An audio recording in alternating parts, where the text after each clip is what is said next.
Bem-vindos ao canal Sejam Santos, onde vamos explorar a vida e as obras dos santos mais inspiradores da história da Igreja Católica.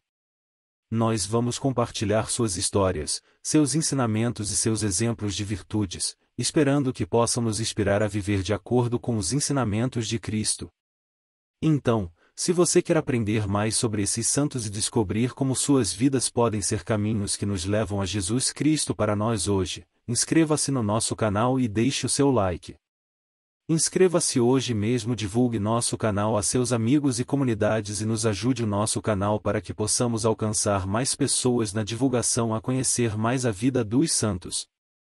Onde a santidade é uma jornada diária. Faça parte dessa comunidade de busca pela santidade.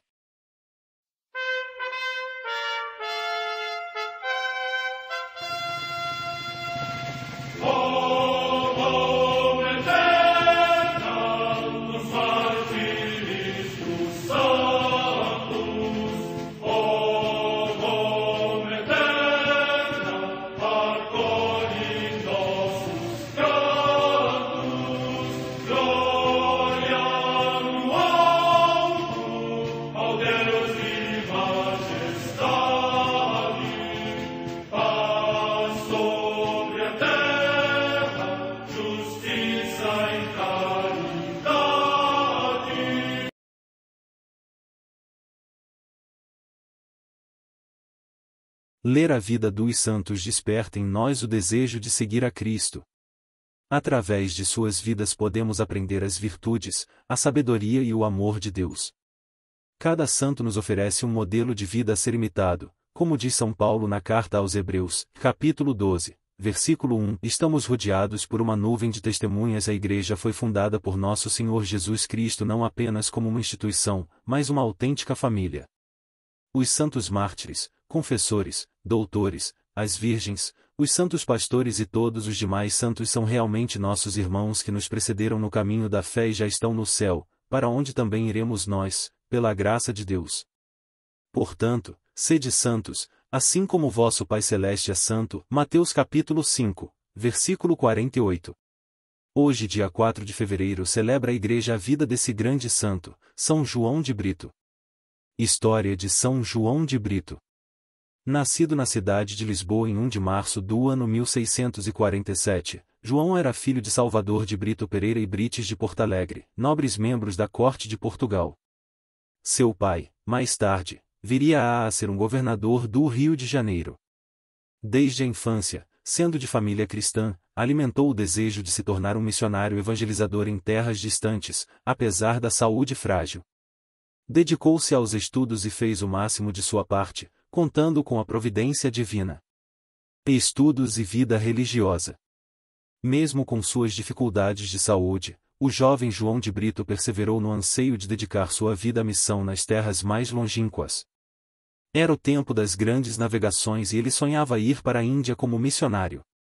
Por isso, completou seus estudos chamados superiores na grande Universidade de Coimbra. Ao completar 26 anos, João de Brito foi ordenado sacerdote e ingressou na Companhia de Jesus. Apesar da saúde frágil, viajou para a Índia, onde se sentia chamado a pregar a palavra de Deus. Missionário na Índia. O padre João de Brito iniciou sua missão apostólica em Malabar, na Índia. Desde o início procurou fazer igual aos nativos em tudo o que fosse possível.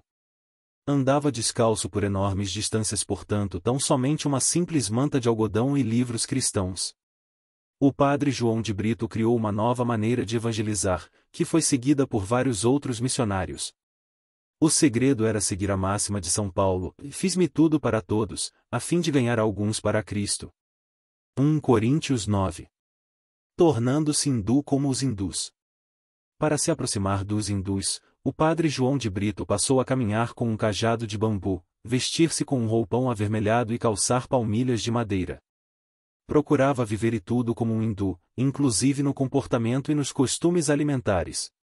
Porém sem jamais deixar de pregar o Evangelho de nosso Senhor Jesus Cristo. Assim, São João de Brito conquistou muitos corações. Estes abraçavam a fé em Cristo com firmeza e renovação de coração. Perseguições. Porém, a fé cristã desmontava vários princípios hindus, principalmente a divisão da sociedade em castas, como o destino irreversível de todos os seres humanos. O cristianismo prega exatamente o contrário, afirmando que todos são filhos de Deus, iguais, irmãos, filhos do mesmo Pai. Por isso, São João de Brito passou a sofrer severas perseguições. Foi preso e vítima de terríveis torturas, mas não desistiu. Missão frutuosa. E sua missão frutificou. Chegou a converter várias comunidades hindus à fé em Jesus Cristo. E essas comunidades se tornaram vivas, cheias de fé, maduras e exemplares na prática da caridade entre os irmãos. Os cristãos indianos convertidos por São João de Brito sentiam particularmente felizes ao se libertarem da crendice na sina das castas e ao se reconhecerem todos irmãos, filhos do mesmo Pai. O apostolado de São João de Brito na Índia durou 15 anos. De volta a Portugal. No fim desses 15 anos na Índia, São João de Brito voltou para Portugal. Lá, recebeu um convite irrecusável para muitos, o de ser conselheiro do rei Pedro II e mestre de seu filho. O padre João de Brito, porém, recusou esta honraria.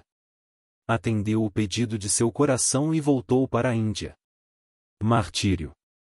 Quando São João de Brito pisou em Malabar, voltando de Portugal, deparou-se com um cenário devastador. Os cristãos tinham sido mortos, as casas e as igrejas de todos eles foram saqueadas e incendiadas. Tratava-se de uma revolta dos líderes religiosos hindus, conhecidos como Brahmanes. Eles se revoltaram especialmente contra todos os que se diziam cristãos. Por isso, São João de Brito foi igualmente preso e decapitado. Aconteceu no dia 4 de fevereiro de 1693. Antes de ser executado, São João de Brito obteve permissão para orar. No mesmo local seu corpo teve os membros decepados e foi exposto. O Papa Pio XII celebrou sua canonização em 1947 e determinou sua festa litúrgica para o dia de sua morte. Oração a São João de Brito. Senhor, que fortalecestes com invencível constância o mártir São João de Brito para pregar a fé entre os povos da Índia, concedei-nos, por seus méritos e intercessão, que, celebrando a memória do seu triunfo, imitemos os exemplos da sua fé. Por Nosso Senhor. Amém. São João de Brito, rogai por nós. A Santa Madre Igreja celebra também nesse dia os santos. Em Roma, nas catacumbas junto à Via Ápia, Santo Eutíquio, mártir, que, torturado durante muito tempo sem comer e sem dormir, foi finalmente projetado num precipício, vencendo pela fé em Cristo todas as crueldades do tirano. Data da morte incerta. Em Perga, na Panfilha, atualmente na Turquia, os santos Papias, Diodoro e Claudiano, mártires. Morte no século III. Em Alexandria, no Egito, a paixão dos santos mártires Fileias, bispo, e Filoromo, tribuno militar, que, durante a perseguição do imperador Décio, sem atender às exortações dos parentes e amigos para salvar a vida, apresentando o pescoço à decapitação, mereceram do Senhor a palma do martírio. Morte no século IV. Em Pelúzio, no Egito, Santo Isidoro, presbítero, célebre pela sua sabedoria, que, desprezando o mundo e suas riquezas, preferiu imitar a vida de João Batista no deserto, tomando o hábito da vida monástica. Morte no ano 449. Em Chanteldon, perto de Chartres, na Gália, hoje na França, o passamento de Santo Aventino, bispo, que tinha ocupado a sede episcopal de Chartres. Morte no ano 511. Em Troyes, na Gália Leonense, hoje também na França, Santo Aventino, que é venerado como auxiliar do bispo São Lopo. Morte no ano 537. Em Mogúncia, cidade da Francônia, hoje na Alemanha, São Rábano Mauro, bispo, que, chamado do mosteiro de Fulda à sede episcopal de Mogúncia, foi prelado exímio na ciência, hábil na eloquência e agradável a Deus, nada omitindo que pudesse fazer para a glória de Deus. Morte no ano 856. Em Constantinopla, hoje Istambul, na Turquia, São Nicolau Studita, monge, que, várias vezes exilado por causa do culto das sagradas imagens, finalmente foi nomeado igúmeno do mosteiro Studion e aí descansou em paz. Morte no ano 868.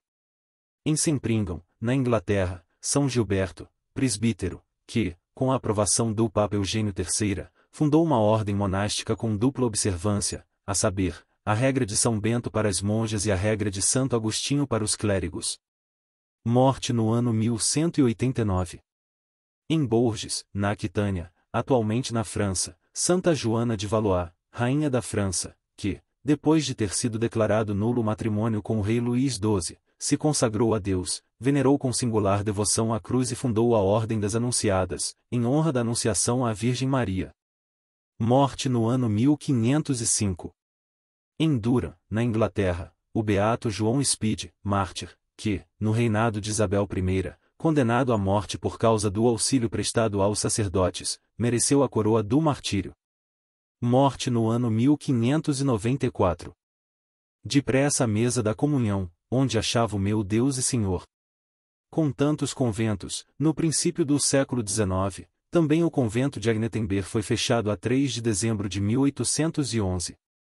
As piedosas freiras foram obrigadas a abandonar, uma após outra, o querido mosteiro. Ana Catarina, doente e pobre, ficou até a primavera seguinte, quando se mudou para uma pequena casa em Duelmen. A estigmatização. No outono do mesmo ano, 1812, lhe apareceu de novo o Divino Salvador, como um jovem resplandecente entregou-lhe um crucifixo, que ela apertou com fervor de encontro ao coração. Desde então lhe ficou gravado no peito um sinal da cruz, do tamanho de cerca de 3 polegadas, o qual sangrava muito, a princípio todas as quartas-feiras, depois nas sextas-feiras, mais tarde menos frequentemente. A estigmatização deu-se-lhe poucos dias depois, a 29 de dezembro. Nesse dia, às 3 horas da tarde, estava deitada, com os braços estendidos, em êxtase, meditando na sagrada paixão de Jesus. Viu então, numa luz brilhante, o Salvador crucificado e sentiu um veemente desejo de sofrer com ele. Satisfez-se-lhe esse desejo, pois saíram logo das mãos, dos pés e do lado do Senhor raios luzidos cor de sangue, que penetraram nas mãos, nos pés e no lado da serva de Deus, surgindo logo gotas de sangue nos lugares das chagas. Só se alimentava da Eucaristia. Abel Lambert, o confessor da vidente, Padre Limber, viram-nas sangrar 2 dias depois, mas com sábio propósito fingiram não dar importância ao fato, na presença da serva de Deus. Ela mesma procurava esconder os sinais das chagas, o que lhe era fácil, porque desde o dia 2 de novembro de 1812 estava de cama, adoentada. Desde então não pôde mais tomar alimento, a não ser água, misturada com um pouco de vinho, mais tarde só água ou, raras vezes, o suco de uma cereja ou ameixa. Assim vivia só da Sagrada Comunhão. O acompanhamento das autoridades. Esse estado e a estigmatização tornaram-se públicos na cidade, em março de 1813. O vigário de Duelmen, Padre Hensing, encarregou 2 médicos, os doutores Wesener e Krauthausen, como também o confessor, de fazerem um exame das chagas, que frequentemente sangravam.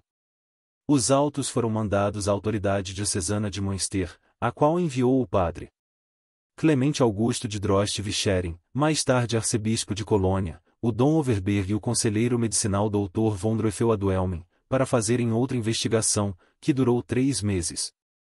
O resultado foi a confirmação da verdade das chagas, da virtude e também o reconhecimento do caráter sobrenatural do estado da jovem religiosa. Também a autoridade secular, querendo examinar e desmascarar a embusteira, mandou, em 1819, uma comissão de médicos e naturalistas, isolaram-na por isso em outra casa, rigorosamente observada, do dia 7 a 29 de agosto, o que lhe causou muita humilhação e sofrimento. Também o resultado desse exame lhe foi favorável. O peregrino. No ano anterior, viera visitá-la pela primeira vez o poeta Clemente Brentano, recomendado pelo Dom Overberg. A 17 de setembro ele a viu pela primeira vez. Ela, porém, já o tinha visto muito antes, nas visões e recebido ordem do céu para comunicar-lhe tudo. O peregrino, como o chamava, ficou até janeiro de 1819, mas voltou de novo, para ficar com ela, no mês de maio. Foi para Catarina um amigo fiel até a morte, mas a fez sofrer também às vezes, com seu gênio veemente. Reconheceu a tarefa que lhe fora dada por Deus, de escrever as visões desta mártir privilegiada e dedicou-se a isso com cuidado consciencioso. O peregrino escrevia durante as narrações, em tiras de papel, os pontos principais, que imediatamente depois copiava, completando-os de memória. A cópia, a limpo, lia a serva de Deus, corrigindo, acrescentando, riscando sob a direção de Catarina, não deixando nada que não tivesse recebido a confirmação expressa de fiel interpretação. Pode-se imaginar a grande facilidade que a prática diária, através de alguns anos, trouxe ao peregrino para esse trabalho, dada a sua extraordinária inteligência e perseverança, como também o fato de ver nesse serviço uma obra santa, para a qual costumava preparar-se com orações e exercícios piedosos. Assim podemos confiar que não lhe tenha faltado aos esforços o auxílio de Deus. O escrúpulo e a consciência com que procedia nesse trabalho, nunca lhe permitiram, durante tantos anos, resposta alguma aos que atribuíam grande parte das visões à imaginação do poeta, o que equivale a dizer que, homem sério que era, na tarde da vida se teria dado a esse incrível trabalho, para enganar conscientemente a si mesmo e aos outros. Ela falava geralmente baixo alemão, no êxtase, também o idioma mais puro. A sua narração era, ora de grande singeleza, ora cheia de elevação e entusiasmo. Tudo que ouvi e que, nas dadas condições, só raras vezes e apenas em poucas palavras podia anotar, escrevia eu mais extensamente em casa, imediatamente depois. O doador de todos os bens deu-me a memória, a aplicação e elevação da alma acima dos sofrimentos, que tornaram possível a obra, como está. O escritor fez tudo o que era possível e pede, nesta convicção, ao benévolo leitor a esmola da oração. Irmã Ana Catarina deu também a este trabalho plena aprovação. Quando estava num profundo êxtase, a 18 de dezembro de 1819 Brentano lhe apresentou uma folha, com as anotações, disse ela. Estes são papéis de letras luminosas. O homem, que isto é, o peregrino, não escreve de si mesmo, tem para isto a graça de Deus. Nenhum outro pode fazê-lo, é como se ele mesmo visse. As visões da irmã Ana Catarina em Meriche. Irmã Ana Catarina viu no êxtase toda a vida e paixão do Divino Salvador e de sua Santíssima Mãe, viu os trabalhos dos apóstolos e a propagação da Santa Igreja, muitos fatos do Velho Testamento, como também eventos futuros. Tocando em relíquias, geralmente via a vida, as obras e os sofrimentos dos respectivos santos. Com certeza reconhecia e determinava as relíquias dos santos, distinguindo em geral facilmente objetos sagrados de profanos. Adversários da serva de Deus querem negar-lhe o caráter sobrenatural das informações recebidas durante o êxtase, alegando que Ana Catarina tirava a maior parte dos conhecimentos de livros, que antes teria lido. Mas isso não está de conformidade com o que Peregrino escreveu, em 8 de maio de 1819. Ela me disse que nunca fora capaz de aproveitar coisas de livros e que sempre pensava: ora, tal livro não há de fazer pecar. Também não pôde guardar na memória coisas da Escritura Sagrada, mas tem da vida do Senhor a graça de tal intuição, que a consciência e certeza, que disso tenho, às vezes me fazem tremer, por manter um trato tão familiar e simples com uma criatura de Deus tão maravilhosa e privilegiada, como talvez não haja outra. Em outra ocasião ela disse ao peregrino: nunca tive lembrança viva de histórias do Antigo Testamento ou dos Evangelhos, pois vi tudo com os meus próprios olhos, durante a minha vida inteira. O mesmo vejo cada ano de novo e nas mesmas circunstâncias, ainda que às vezes em outras cenas. Umas vezes estive naqueles lugares, no meio de espectadores, assistindo aos acontecimentos, acompanhando-os e mudando de lugar, mas não estive sempre no mesmo lugar, pois às vezes fui levada para cima da cena, olhando deste modo para baixo. Outras coisas, principalmente os mistérios, vi-os mais com vista interior da alma, outras em figuras separadas da cena, e em todos os casos se me apresentava tudo transparente, de modo que nenhum corpo cobria o outro, nem havia confusão. Com todas estas grandes graças, Ana Catarina permanecia humilde, simples e singela como uma criança. Mostrava-se sempre obediente aos pais e às superioras religiosas, como também ao confessor e diretor espiritual. Se lhe mandavam tomar remédio, consentia, apesar de prever-lhe o mau efeito. Mesmo em êxtase, obedecia imediatamente à chamada do confessor. Era a dolorosa paixão de Nosso Senhor que tinha uma devoção especial e rezava por isso muitas vezes, enquanto lhe era possível, a via sacra erigida ao longo de um caminho de quase 2 léguas, nos arredores de Coesfeld. Nos domingos fazia essa devoção em companhia de algumas jovens piedosas, nos dias úteis a fazia muitas vezes de noite. Clara Soengen, sua amiga, conta. Muitas vezes ela se levantava de noite, saindo furtivamente de casa e rezava descalça a via sacra. Se a porta da cidade estava fechada, pulava os altos muros, para poder ir à via sacra, às vezes caía 2 muros abaixo, mas nunca se machucava. Além dos muitos padecimentos que sofria com paciência e perseverança, exercitava-se constantemente nas mortificações voluntárias. Já na infância costumava privar-se de parte do sono e da comida. Muitas horas da noite passava velando e rezando, comia e bebia o que os outros recusavam, levando as comidas melhores aos doentes e pobres, dos quais tinha muita compaixão.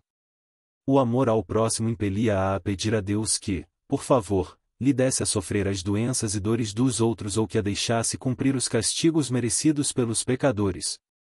Já o fizera na infância e fazia-o depois de um modo muito mais intenso.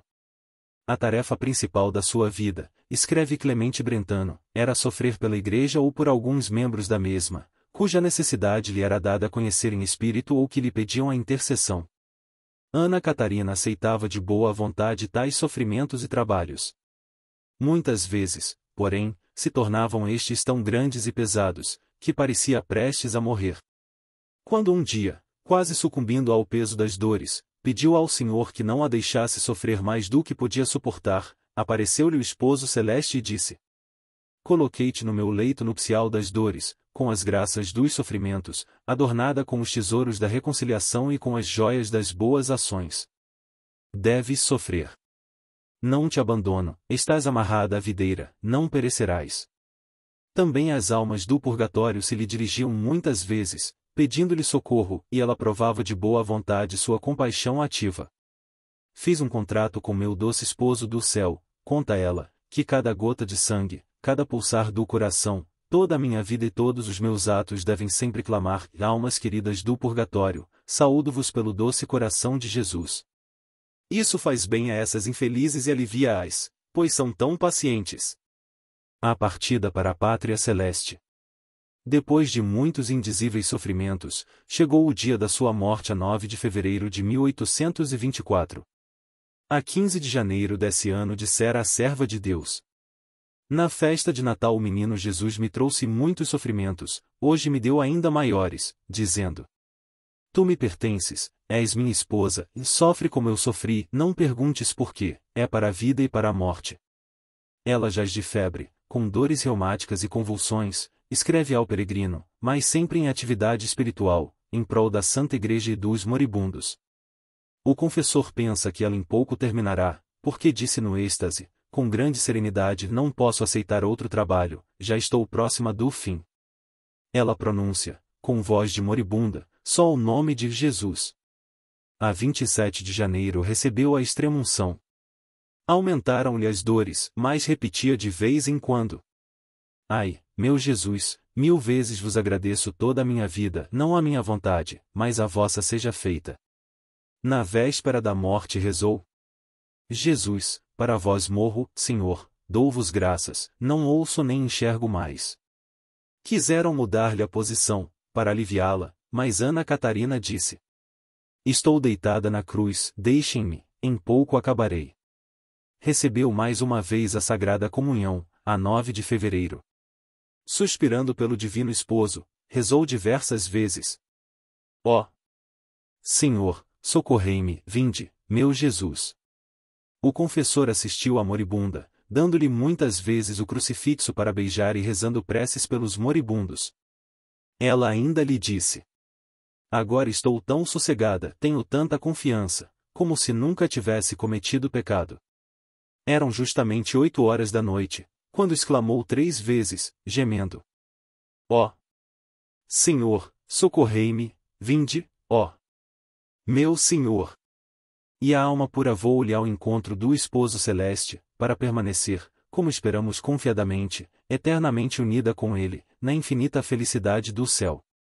Com grande concorrência do povo foi sepultado o corpo da serva de Deus, no cemitério de Duelmen, onde jaz ainda. As autoridades eclesiásticas.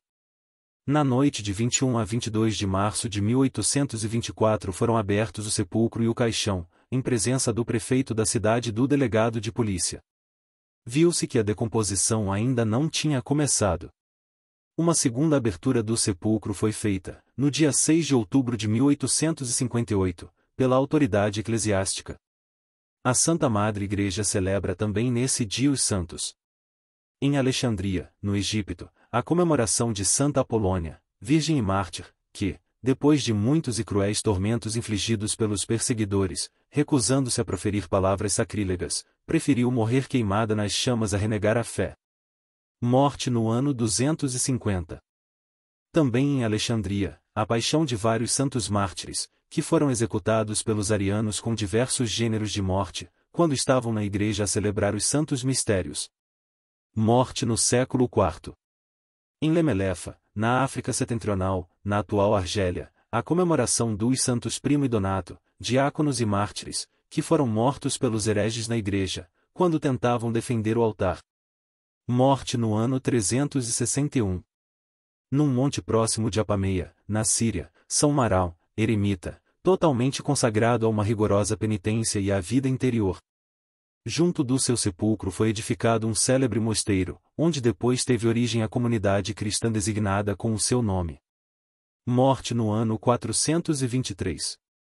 No mosteiro de Llandaff, na Câmbria, atual país de Gales, São Telo, bispo e abade, cujas obras admiráveis celebram muitas igrejas, tanto no país de Gales como na Cornualha e na Armórica. Morte no ano 560. Em Canosa, na Apulia, região da Itália, São Sabino, bispo, que foi amigo de São Bento e enviado como legado da Sé Romana a Constantinopla, para defender a verdadeira fé contra a heresia monofisita. Morte no ano 566. Em Altmonto, junto ao rio Sambre, no Hainaut, na atual França, o passamento de Santo Asberto, que, depois de ter sido abade de Fontenelle, ocupou a sede episcopal de Rouen e foi exilado pelo príncipe Pepino. Morte no ano 695. Na Baviera, na atual Alemanha, a comemoração de Santo Altão, abade, natural da Irlanda, que construiu um mosteiro nos bosques desta região, mais tarde designado com o seu nome. Morte no século VIII. Em Nocera Umbra, na Úmbria, região da Itália, São Rainaldo, bispo, que foi monge camaldulense na abadia de Fonte Avellana e, exercendo depois o ministério episcopal, conservou firmemente os hábitos da vida monástica. Morte no ano 1222. Em Premiá de Mar, perto de Barcelona, na Espanha, São Miguel, Francisco Luís Febres Cordeiro, religioso da Congregação dos Irmãos das Escolas Cristãs, que se dedicou ao ensino dos estudos literários durante quase 40 anos em Cuenca, no Equador, e, trasladando-se depois para a Espanha, viveu na simplicidade de coração e na perfeita observância da regra. Morte no ano 1910. Em Arandas, região de Jalisco, no México, o beato Luís Magana Servin, pai de família e mártir. Morte no ano 1928. Em Granada, na Espanha, o beato Leopoldo de Alpandeire, Francisco Tomás Marques Sanches, religioso da Ordem dos Frades Menores Capuchinhos, que desempenhou durante muitos anos o ofício de esmoler. Morte no ano 1956.